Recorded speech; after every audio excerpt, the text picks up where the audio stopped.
इस कार्यक्रम के पुण्यार्चक हैं मातु श्री सूरज देवी, पुत्र पुत्रवधू पदमचंद मुन्नी देवी ठोलिया, पुत्र पुत्रवधू पारसमल बीना ठोलिया, पुत्र पुत्रवधू पवन संगीता ठोलिया, पुत्र पुत्रवधू जितेंद्र अलका ठोलिया, पौत्र पौत्री युग खुशी, पुत्री दामाद निर्मला महेंद्र जी शाह, पुत्री दामाद रीटा राजेश जी बज, विजयनगर एवं समस्त ठोलिया परिवार निवासी निमाज प्रवासी ब्यावर।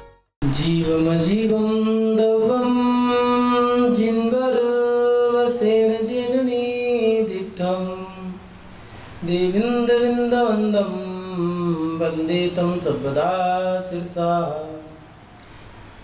नमो अरिहंताणम नमो सिद्धाणम नमो ऐरियाणम नमो वज्रायाणम नमो दोई सर्वसाहुणम। जय बोलिए अंतिम तीर्थंकर विनायक श्री महावीर भगवान की जय। परम पूज्य आचार्य भगवान गुरुदेव श्री वसुनंदी जी मुनिराज की जय। अहिंसा में विश्व धर्म की जय। सभी उपस्थित धर्म प्रेमी पुण्यात्मा श्रद्धालु एवं महान भाव, हम अपने जीवन में सुधार करना चाहते हैं, हम अपने जीवन में कुछ नया नया करना चाहते हैं, हम अपने जीवन में आगे बढ़ना चाहते हैं, ऊपर उठना चाहते हैं, लेकिन कैसे बढ़े। जैसे ही जिज्ञासाएं हमारे अंतरंग उत्पन्न होती हैं तो हम उनके जवाब प्राप्त करना चाहते हैं, लेकिन जवाब प्राप्त कहाँ से होंगे। सवाल तो खड़ा हो गया है, जवाब कहाँ से मिलेगा। अपने बुजुर्गों के पास जाते हैं या त्यागी व्यक्ति महाव्रती मुनि आरिकाओं के पास जाते हैं तो वो कहा करते हैं कि स्वाध्याय करो। फिर एक सवाल खड़ा होता है कि स्वाध्याय करने से लाभ क्या होता है। मान भाव पहले ये समझे कि स्वाध्याय कहते किसे। आपने जो पढ़ाई पढ़ी है या आज के दौर में जो पढ़ने का एक जुनून है या फिर पढ़ने की होड़ है, वो पढ़ाई मशीनों की जानकारी है। कंप्यूटर कोर्स, सिलाई कढ़ाई बुनाई तुरपाई, जिसको आप लोग इंग्लिश में कहते हो fashion designing course, CA as a chartered accountant जिसको कहते हैं हिंदी में मुनीम, वकालत करने वाले को एडवोकेट कहते हैं। ऐसे अलग अलग पढ़ाई दी हैं। उन पढ़ाइयों में प्रत्येक व्यक्ति पढ़ने के लिए भाग रहा है, मगर ये सारी तो जानकारियां हैं, तो पढ़ाई क्या है। मशीनों की जानकारी से हमारा कल्याण तो नहीं होगा। स्वाध्याय का मतलब क्या है। स्व अध्यय, अपनी आत्मा के लिए स्वयं के लिए जो अध्ययन करना है। आचार्य पूजपाद स्वामी जी ने, आचार्य उमा स्वामी जी ने तत्वार सूत्र में दिया है स्वाध्याय। स्वयं के लिए अध्ययन करना स्वाध्याय है। क्या हम सही मायने में अपने आप को जानने के लिए पढ़ भी रहे हैं या नहीं पढ़ रहे। कहीं ऐसा तो नहीं मशीनों के लिए पढ़ लिया हो या पर के लिए पढ़ा हो, BTech MTech MBBS IAS IPS RJS, आपने जो पढ़ाई पढ़ ली है, इन सब पढ़ाई को पढ़ने के बाद ये तो मात्र एक जानकारियां हैं। तो फिर स्वाध्याय करने से लाभ क्या होता है। फिर एक सवाल ये खड़ा होता है कि ठीक है हम स्वाध्याय करना शुरू कर देते हैं, लेकिन स्वाध्याय करने से लाभ क्या होगा। तो मान बात आचार्य भगवत ने लिखा है, ज्ञान भाव नया जीवो लभते हित मनात्मना विनयाचार संपन्नो विषेतु परांगमुख। विषयों से विरक्त होता हुआ विनयाचार से युक्त ज्ञान की भावना करने से जीव अपनी आत्मा का हित प्राप्त कर लेता है। अब देखें कि जो हम अपनी आत्मा के लिए अध्ययन कर रहे हैं अपने जीवन के सुधार के लिए, ऐसा नहीं है प्रत्येक व्यक्ति, विश्व का प्रत्येक व्यक्ति अपनी आत्मा के लिए अध्ययन करता है। आत्मा का अध्ययन करने वाले कुछ लोग हैं। कुछ लोग विश्व का अध्ययन करते हैं, कुछ लोग आकाश की ऊंचाइयों का अध्ययन करते हैं, कुछ लोग जमीन की गहराइयों का अध्ययन करते हैं, कुछ लोग गुफाओं का अध्ययन करते हैं, कुछ लोग तत्वों का अध्ययन करते हैं, पृथ्वी जल अग्नि वायु वनस्पतियों का। कुछ लोग लोगों को स्वस्थ करने का अध्ययन करते हैं, जिसको चिकित्सा या आयुर्वेद लिखा। कुछ लोग योग का अध्ययन करते हैं, जिससे योग कराने के काम आएगा। कुछ ही लोग हैं जो आत्म कल्याण का अध्ययन करते हैं। आत्म कल्याण के अध्ययन में सही मायने में जो हमने इतना अध्ययन किया है, वो आत्म कल्याण का अध्ययन उसमें है या नहीं। और फिर आत्म कल्याण का अध्ययन भी हम अपने लिए कर रहे हैं या दूसरे के लिए कर रहे हैं। पंडिताई पल्ले पड़ी पूर्व जन्म के पाप, औरन को उपदेश दे कोरे रह गया। हमने जो आत्म कल्याण के लिए अध्ययन किया है, वो स्वयं के आत्म कल्याण के लिए किया है या पर के आत्म कल्याण के लिए। कुछ लोग तो ऐसे हैं, पढ़ने के बाद दूसरों को बुलाते हैं, सुनो इधर आओ हमने आज ये पढ़ा, उपदेश देते हैं।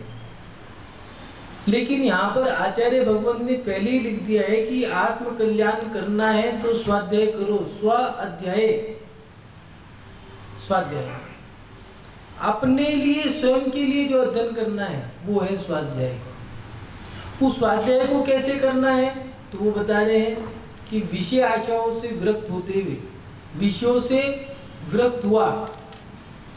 5 इंद्रियां होती हैं, स्पर्श रसना घ्राण चक्षु कर्ण। इन 5 इंद्रियों के अलग अलग विषय हैं। पढ़ने वाले जो स्वाध्याय करने वाले हैं या आत्म कल्याण करने वाले हैं, उनमें इनसे विरक्ति भी हो। कहीं ऐसा तो नहीं हमें सोने के लिए डल्लब का गद्दा चाहिए, खाने के लिए बढ़िया से बढ़िया ऐसा फूड जो फास्ट बने, फास्ट पानी में डाला डलते के साथ ही तैयार हो, मुंह में जाए, बस ये नहीं पता क्या मुंह में जा रहा है। नई नई आइटम है, मैगी चाहिए, चाउमीन चाहिए, पिज्जा चाहिए, उत्पम, अब तो नई नई ऐसी चीजें आ गई, उत्पम, अप्पे, गोलगप्पे, बढ़िया से बढ़िया चाहिए खाने के लिए भी। विरक्ति भाव है भी या नहीं है? देखने के लिए बढ़िया से बढ़िया देखने के लिए WhatsApp, YouTube, Facebook, social media, press media, electric media, सारी मीडिया देखनी है हमें। उसके साथ साथ सूंघने के लिए बढ़िया से बढ़िया परफ्यूम चाहिए, जैस्मिन, रोजमेरी, कोबरा, अलग अलग कंपनी की चाहिए। सुनने के लिए गाने चाहिए अच्छे से अच्छा, क्लासिकल, डिस्को, भजन भी बढ़िया से बढ़िया चाहिए। विरक्ति भाव है या नहीं है? विषयों के प्रति विरक्ति भाव भी होना जरूरी है। स्वाध्याय करने से लाभ तब मिलेगा जब विरक्ति हो। आसक्ति के साथ किया गया स्वाध्याय वो संसार का कारण ही बनेगा। जो व्यक्ति आसक्ति लेकर के स्वाध्याय कर रहे हैं, देख लेना, या तो वो धर्म ज्ञान को बेचने का काम करेंगे या फिर ज्ञान से वाद विवाद करेंगे, बहस करेंगे, तर्क करेंगे, कुतर्क करेंगे। ज्ञान के लिए, अध्ययन करने के लिए, स्वाध्याय करने के लिए आचार्य भगवान ने लिखा है, पहले विषयों से विरक्त होता हुआ, फिर विनयाचार से युक्त, विनय भी होनी चाहिए, और ज्ञान की भावना करने से अंतरंग में पिपासा, जिज्ञासा, लालसा जो पढ़ने की है वो होनी चाहिए। फिर व्यक्ति अपनी आत्मा का हित प्राप्त कर ले। देखें कि हम अपने जीवन में जो ज्ञान प्राप्त कर रहे हैं, उस ज्ञान को प्राप्त करने के बाद हमारे अंदर विनय आई है या अहंकार है। एक गांव में एक छोटा सा बच्चा है। उस बच्चे ने कहीं माँ के साथ घूमने गया था, तो वहाँ पर पढ़े लिखे बच्चे मिल गए। जिस गांव में बच्चा रहता है वो गांव बिल्कुल एक देहात है, जहाँ पर मात्र खेती होती है, और खेती होने के बाद जो फसल कटती है उससे जो आमदनी हुई उससे वो अपना जीवन जीते हैं। कोई पढ़ना लिखना नहीं है, कोई शौक नहीं है, मात्र खेती और खाना, भोग भोगना। ये जो बच्चा है, इस गांव में कोई भी पढ़ा लिखा नहीं है, अंगूठा टेक स्कूल भी नहीं है, बिल्कुल ठेठ देहात, जंगल के निकट ही है। ये जो छोटा सा बच्चा है आज अपनी माँ के साथ कहीं चला गया। वो वहाँ पर बच्चे खेल रहे थे, उन बच्चों के साथ खेलते खेलते एक कुछ अक्षर इंग्लिश के इसने सीख लिए, ABCD। बस फिर क्या है, जब ये लौट के गांव में आया तो गांव के सभी लोग इसका सम्मान करने लगे। क्यों? क्योंकि बिरजू का छोरा तो बहुत पढ़ा लिखा है, उसे तो इंग्लिश आती है और गांव देहात में उन्हें इंग्लिश भी बोलना नहीं आता। हमारा छोरा, बिरजू का जो छोरा है, हमारे गांव का छोरा अंग्रेजी बोलना सीख गया। जैसे ही वो बोले ABCDEFG, बस इतने में तो तालियां बजे। अब तो उसका मान सम्मान, पूजा, ख्याति, लाभ सब। कोई शादी हो तो विशेष अतिथि वही, कोई कार्यक्रम हो तो विशेष अतिथि वही, माला, तिलक, पटका, सापा, फूल, सोल, मोमेंटो, प्रशस्ति, दुनिया भर के आइटम उसको मिले। वो भी जैसे ही समाज में जाए तो वो भी सीना तान के चले, छोटा सा बालक है। अब उसने बस इतना ही पढ़ा है ABCDEFG, और आज कभी तो ऊँट भी पहाड़ के नीचे आता है। आज हुआ ये है कि कुछ अंग्रेज आ गए हैं और वो अंग्रेज पता पूछ रहे हैं। उन्होंने एड्रेस पूछ लिया। अब गांव के देहाती लोग जैसी ही गाड़ी रुकी उसमें से गोरे गोरे लोग निकले तो कहने लगे फिरंगी आ गए, फिरंगी आ गए। उन्होंने एड्रेस पूछा तो उन्होंने जैसे ही अंग्रेजी में कुछ बोला तो उन्होंने कहा ये तो भैया अंग्रेज हैं, क्या किया जाए। तो ये किसान बोला चिंता मत करो, बिरजू को छोरे को बुलाओ, हमारे गांव में भी अंग्रेज है। बुलाया गया, उससे पता पूछा, बार बार एक ही जवाब दे दे ABCDEFG ABCDEFG। एक बार, दो बार, तीन बार हुआ। उन्हें लगा समय खराब कर रहा है। जो गाड़ी चला रहा था बाहर निकल के आया, एक कान पे थप्पड़ जमा दिया, भाग गए। किसानों ने पूछा क्यों रे बिरजू के छोरे, ये अंग्रेज आए और तुझे थप्पड़ मार के चले गए, तू पिट गया, क्यों मारा। मेरे को बाबूजी इन्होंने इसलिए मारा कि मैं इतना पढ़ा लिखा, ये मुझे अपने साथ ले जाना चाहते थे, मैंने मना कर दिया कि मैं अपने देश के साथ गद्दारी नहीं करूंगा। अब तो उसका सम्मान और होने लग गया कि ईमानदार, खुददार, देशभक्त बिरजू का छोरा हाजिर हो। और फिर वही बोले, दो शब्द और बोले, कहीं ऐसा तो नहीं उस बिरजू के छोरे की तरह हमने भी 2-4 पन्ने पढ़ लिए हैं ग्रंथों की और दुनिया भर का अहंकार हमें आ गया हो। ज्ञानी, विद्वान, सम्माननीय, विशिष्ट, वरिष्ठ, विशेष अतिथि, हमें सम्मान मिलने लग गया है। और ज्ञान प्राप्त करने के बाद हमारे अंदर अहंकार आ गया है या सरलता है।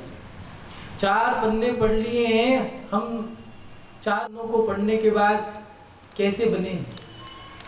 स्वाध्याय करने के बाद सरलता आई है या नहीं आई, विरक्ति भाव पैदा हुआ है या नहीं हुआ, कहीं ऐसा तो नहीं हमारी आसक्ति और बढ़ गई हो।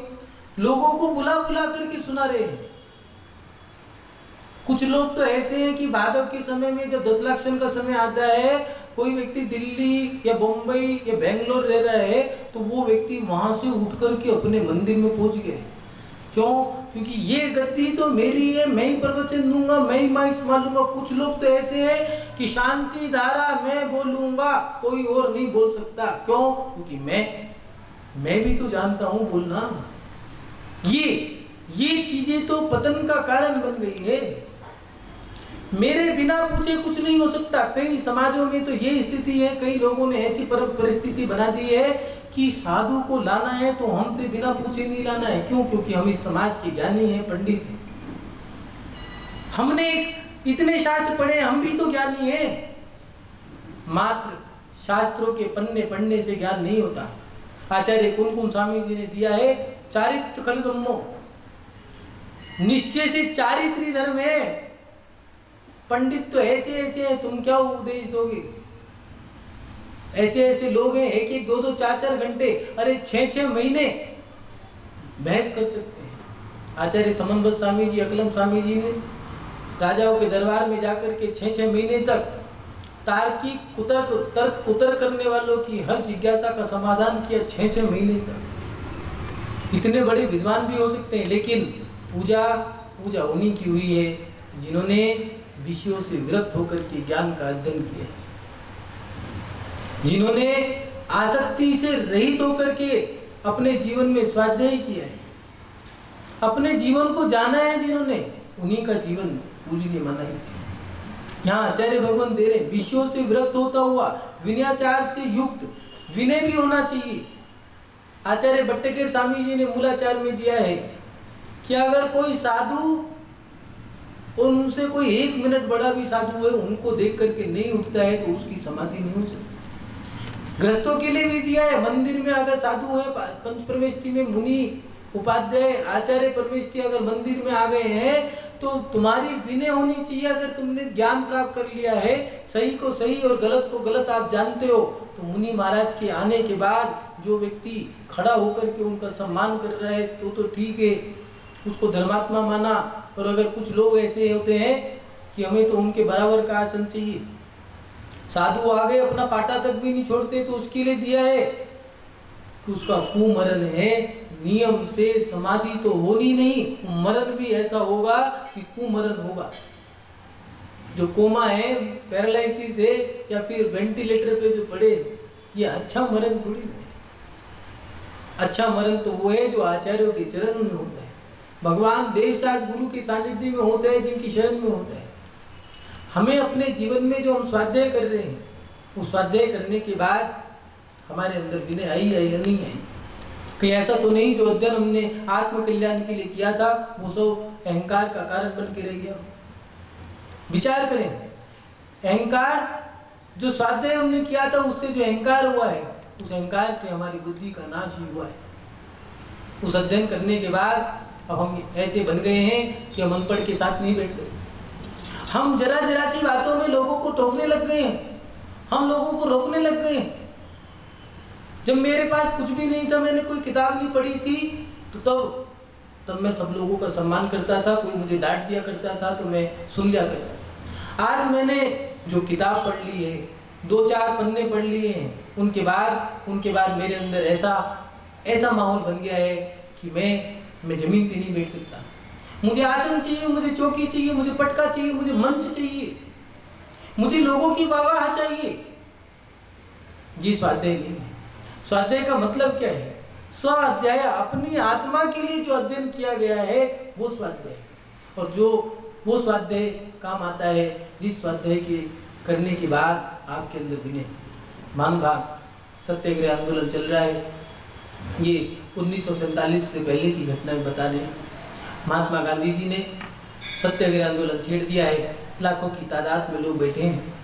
एक सभा, एक मुनि महात्मा गांधी जी का उद्बोधन होना है, लाखों लोग सुनने के लिए आए हैं। और उनके जो गुरु हैं, जिनको वो अपना गुरु मानते हैं, आदर्श मानते हैं, रविंद्रनाथ ठाकुर जी, उस मंच पे जब खड़े हैं महात्मा गांधी जी, तो उन्होंने देख लिया कि भीड़ के अंदर, लाखों की भीड़ के अंदर ठाकुर जी बैठे हैं। और जैसे उन्होंने देखा तो वो दूसरे क्षण उनके पास जाकर के चर्चा कर रहे हैं कि आप ठीक तो हैं, आप इस सभा में आ गए, मेरे ऊपर बहुत बड़ा उपकार कर दिया, ये मेरा आंदोलन सफल हो जाएगा। बैठ के चर्चा कर रहे हैं, दोनों आपस में बात कर रहे हैं, सास हाल चाल जो भी कुछ चर्चा होती है गृहस्थों की। थोड़ी देर बाद ठाकुर जी कहने लगे, गांधी जाओ, जाकर के मंच संभालो, इलाकों की भीड़ मेरे लिए नहीं तुम्हारे लिए आई है, ये मंच तुम्हारा इंतजार कर रहे हैं। जानते हो गांधी जी ने क्या जवाब दिया? गांधी जी ने कहा, गुरुजी आपने मुझे इतना बड़ा बना दिया है कि मैं लाखों की भीड़ का संचालन आपके चरणों में जमीन पे बैठ के कर सकता हूँ। सोचो, क्या पढ़ने के बाद हमारे अंदर ऐसी विनय आई या नहीं है? स्वाध्याय करने के बाद हमारे अंदर इतनी सरलता आई है या नहीं आई है? ग्रंथ पढ़ने से होता क्या है? स्वाध्याय करने से होता क्या है? ये सवाल खड़ा होता है। हमें अपने जीवन की रूपरेखा जाननी है तो स्वाध्याय करना होगा। अपने आत्मा के अध्ययन करने के लिए हमें स्वाध्याय करना होगा। हमें धर्म को पढ़ना होगा। याद रखना, जिन धर्मों के अंदर धर्म के अनुयायी ग्रंथों को नहीं पढ़ते हैं, उस धर्म के लोग को नहीं पढ़ते हैं, उन धर्म की किताबों को नहीं पढ़ते हैं, उस धर्म का पतन हो जाता है। आज का समय बड़ा विकट समय। परिस्थिति कैसी है कि लोग न्यूज़ चैनल देखने को तैयार है, 2-2 घंटे 4-4 घंटे व्हाट्सएप चलाने को तैयार है। सोशल मीडिया में जितनी भी आइटम्स हैं, चाहे व्हाट्सएप हो, ट्विटर हो, शॉर्ट्स हो, फेसबुक हो, चाहे चैनल हो, यूट्यूब हो, दुनिया भर की सोशल मीडिया की आइटम चलाने को तैयार है। एक व्यक्ति से पूछा, क्यों भैया मंदिर क्यों नहीं आते? टाइम नहीं है। भैया बत्ती में क्यों नहीं आते? टाइम नहीं है। विधान वगैरह में बैठ जाए करो, टाइम नहीं है। करते क्या हो? कहने लगा महाराज जी सुबह उठ करके 1 घंटा तो मुझे नहाने में लगता है। क्यों भैया ऐसा क्या, महिला हो तुम? उसमें भी नहाने में क्या है, आधा घंटा तो मुझे अखबार पढ़ने का है। अखबार भी पढ़ना है और नहाने के बाद जो अखबार पढ़ा उसकी चर्चाएं भी करनी है, 1 घंटा मुझे उसके लिए चाहिए। 2 घंटा तो मेरा दिन का ऐसे निकलता है। ऐसे क्या होता है, ये टाइम पास नहीं कर रहे हो, वक्त को पास मत करो, वक्त तुम्हें फेल कर रहा है। समय के अनुसार चलना होगा। आज की नौजवान पीढ़ी को नहीं पता हमें क्या करना चाहिए। जो जैसा कह रहा है वो वैसा मानने को तैयार है, उसको नहीं जानकारी है कि मुझे क्या करना है। स्वाध्याय करने से लाभ क्या होता है? अरे स्वाध्याय करने से तो बहुत लाभ होता है। बच्चों से कहते हैं, नौजवान पीढ़ी से कहते हैं कि पढ़ो, स्वाध्याय करो, ग्रंथों का अध्ययन करो। होता क्या है, लाभ क्या होगा? बनिया की संतान है, हर चीज में फोकट में नहीं करेंगे, कोई ना कोई लाभ होना चाहिए। मंत्र भी जपेंगे तो लाभ बताओ, नहीं तो नहीं करूंगा। जाप करनी है तब भी, विधान करना हो तब भी, पूजा अभिषेक शांति धारा कुछ भी करूं पहले बताओ मिलेगा क्या, तो करूं, नहीं तो नहीं। बनिया का धर्म है, हर चीज में लाभ चाहिए। स्वाध्याय करने से क्या लाभ होता है? अरे स्वाध्याय करने से बहुत लाभ है। ये जो ग्रंथ है, जो किताबें हैं, उनको पढ़ने से तुम्हें पता लगेगा कि हमें जीवन में करना क्या है। जिस बच्चे ने शादी कर ली है उसको क्या पता अब संतान कब पैदा करना। आज के समय में आज शादी हो गई, नवंबर में शादी हुई, पता चला जुलाई में तो संतान पैदा होगा। साइंस कहता है कि कम से कम शादी के 1 साल बाद तक बच्चा नहीं करना है। बच्चा करने का भी समय है, संतान को कब पैदा करना है। कुछ लोग चौथ को, नौवीं को, पड़वा को, अमावस्या को, जब चाहे बच्चे के संतान को जन्म दे दिया। नहीं, आचार्य जिनसेन स्वामी जी ने आदि पुराण के 38वें अध्याय में स्पष्ट दिया है, गर्भान्वय क्रिया, दीक्षान्वय क्रिया, क्रियान्वय क्रिया, 108 क्रियाएं गृहस्थों की दी है, लेकिन हमें नहीं पता कौन सी क्रिया कब करनी है। संतान पैदा कब करनी है, उसको कब नामकरण की विधि करनी है। अब तो पैदा बच्चा आज हुआ, पहले ही नाम सोच के बैठे हैं। और नाम भी कैसे, ओमी, टोमी, पोमी, जे, मैं, फे, से, इन नामों से मिलेगा क्या? किसी काम की नहीं। कुंडली बनाओगे ज्योतिष के अंदर, बिना नाम की कुंडली नहीं बनेगी, उसी नाम के अनुसार ही तुम्हारी कुंडली निकल के आएगी। नाम का प्रभाव पड़ता है। तीर्थंकरों के नाम ऋषभनाथ, अजितनाथ, संभवनाथ, नंदननाथ, पारसनाथ, महावीर स्वामी क्यों रखा? हर नाम का अर्थ है। जो धर्म तीर्थ को चलाए, जो धर्म तीर्थ को चलाने वाला हो, उसका नाम होता है वृषभ। यह आदिनाथ भगवान का नाम है। सब नामों के अर्थ हैं, लेकिन हमारे नाम का अर्थ क्या है? हम सोचें कि हमें कौन सा नाम रखना है, हमें नहीं पता। बच्चे को कब चटाना है, कब पढ़ाना है, कब स्कूल भेजना है। पहली बार आपने क्या पढ़ाया? जबकि दिया है पहली बार बच्चे से शब्द उच्चारण कराना है तो नमः सिद्धिभ्या, पहले भगवान को नमस्कार करो। लेकिन हमने तो वो तो नौकर बिरजू के छोरे का नाम ले रहे हैं, नौकर का। सोचे हम करवा क्या रहे हैं? लोगों को नहीं पता कि आज करना क्या है। बच्चे को स्कूल कब भेजना है। एक महिला ही कह लेंगी महाराज, हमने कहा बच्चों को मंदिर लाए गुरु, कह लेंगे महाराज जी वो तो स्कूल जाते हैं। हमने कौन सी क्लास में, कितने साल का है? कह रहे 1.5 साल का। हमने कहा 1.5 साल का बच्चा स्कूल में डाल दिया, तो कहते महाराज जी क्या करें, परेशान करते हैं। अरे परेशान करते हैं तो बच्चा क्यों किया? और बच्चा किया है तो उसकी रूपरेखा संभालनी होगी, लेकिन संभाले कैसे हमें जानकारी नहीं। कब चटाना है, कब कपड़े पहनाने हैं, कब बाल कटवाने हैं, कब मंदिर लेके जाना है, कब नामकरण करना है, कब स्कूल विद्यालय में कब भेजना है। रामायण में तुलसीदास जी ने स्पष्ट दिया कि जब स्कूल विद्यालय भेजना है, गुरुकुल भेजने की पूरी क्रिया बताइए। विद्या का विधान होता है सरस्वती का। विधान करने के बाद बच्चे माता पिता से विदा लेकर के फिर गुरुकुल में जाते हैं। पहली भिक्षा माता पिता की होती है, फिर भिक्षाएं अन्य घरों से लेकर के वो गुरुकुल में पढ़ते हैं। हमें कुछ नहीं पता बच्चे को क्या पढ़ाना है, कॉन्वेंट में पढ़ा रहे हैं, हम किसी स्कूल में पढ़ा रहे हैं, कोई मतलब नहीं। हम मदरसा में पढ़ा रहे हैं, हम खालसा में पढ़ा रहे हैं, हम कॉन्वेंट में पढ़ा रहे हैं, किस स्कूल में पढ़ा रहे हैं, किसके संस्कार हम दे रहे हैं, कोई। और वो बच्चा जब 20 साल का हो जाता है तो उसे भी नहीं पता क्या करना है। आज के समय में बच्चे पढ़ते पढ़ते पराये हो जाते हैं, कोई मतलब नहीं। जबकि दिया तो ये है कि 8 साल की उम्र में जब बच्चा पढ़ने लग जाए तो उसको गुरुकुल में ही नियम है ब्रह्मचर्य व्रत लेने का। ब्रह्मचर्य व्रत धारण करके जो आचार्य यहाँ पर दिए, विषय आशाओं से व्रत होता हुआ, विषयों से वृत्ति है या नहीं है, उन विषयों से व्रत करा करके उसको फिर अध्ययन कराया जाता है। नौजवान पीढ़ी पढ़ने के लिए मोबाइल चाहिए, मोबाइल से पढ़ी गई पढ़ाई का कोई महत्व नहीं है, जीरो है।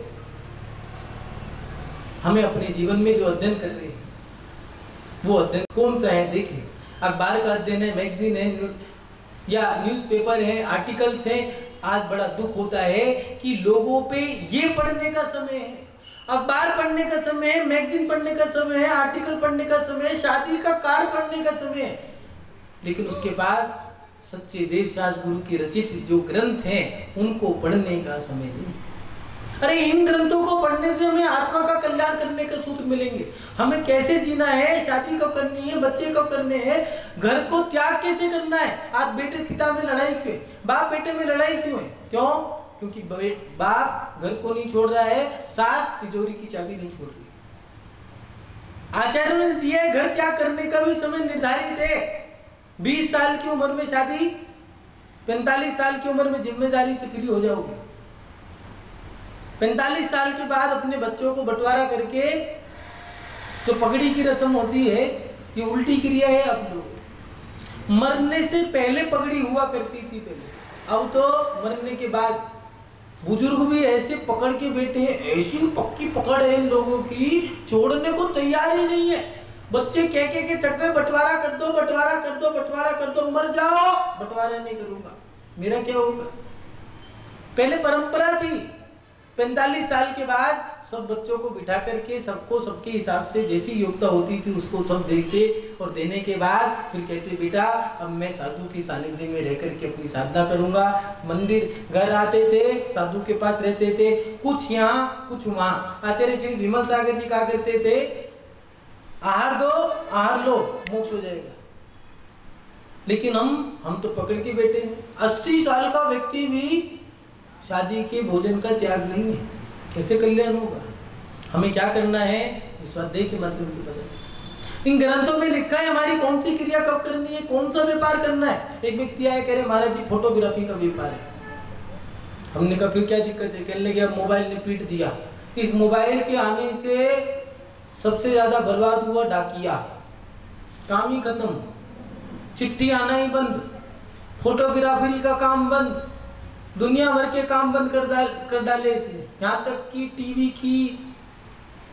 भी बंद, टीवी की दुकानदारी भी खत्म, चालू करो हाल ही देखो। यहाँ तक इनने ऐसे नहीं तुम्हारा हमारे भी काम खराब कर दिया। प्रवचन में भीड़ खत्म, लोग कहते महाराज जी घर बैठे देख लेंगे, वाह सबका नुकसान हो गया। श्रद्धानंद का भी हुआ है, घर बैठे देख लेते हैं।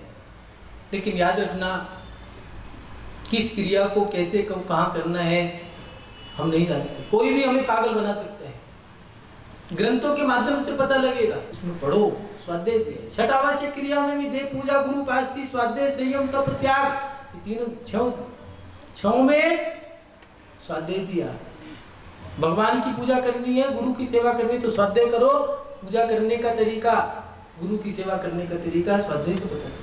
मान भाव हमारे जीवन में स्वाध्याय करने से क्या लाभ होता है, कि नौजवान पीढ़ी का एक लक्ष्य रहता है कि पहले पता लगे क्या लाभ हो, तब जाके हम स्वाध्याय करने से जीने की कला पता लगती है, मोक्ष मार्ग में कैसे चलना है ये पता लगता है। और सही मायने में स्वाध्याय करने से हमारी प्रत्येक जिज्ञासा का समाधान स्वाध्याय से होता है। आप सभी लोग अपने जीवन में जिनवाणी का अध्ययन करें, सरस्वती का पान करें, स्वाध्याय करें, जिसके माध्यम से आप स्वयं को जाने और स्वयं को जान करके आप मोक्ष मार्ग पर चले, आगे बढ़े, ऊपर उठे, शाश्वत अवस्था को प्राप्त करें। इन्हीं सद्भावनाओं के साथ आपका शुभ हो, मंगल हो, कल्याण हो। जय बोलिए परम पूज्य आचार्य भगवान गुरुदेव श्री वसुनंदी जी मुनिराज की, अहिंसा में विश्व धर्म की। मातु श्री सूरज देवी, पुत्र पुत्रवधू पदमचंद मुन्नी देवी ठोलिया, पुत्र पुत्रवधू पारसमल बीना ठोलिया, पुत्र पुत्रवधू पवन संगीता ठोलिया, पुत्र पुत्रवधू जितेंद्र अलका ठोलिया, पौत्र पौत्री युग खुशी, पुत्री दामाद निर्मला महेंद्र जी शाह, पुत्री दामाद रीटा राजेश जी बज, विजयनगर एवं समस्त ठोलिया परिवार निवासी निमाज प्रवासी ब्यावर।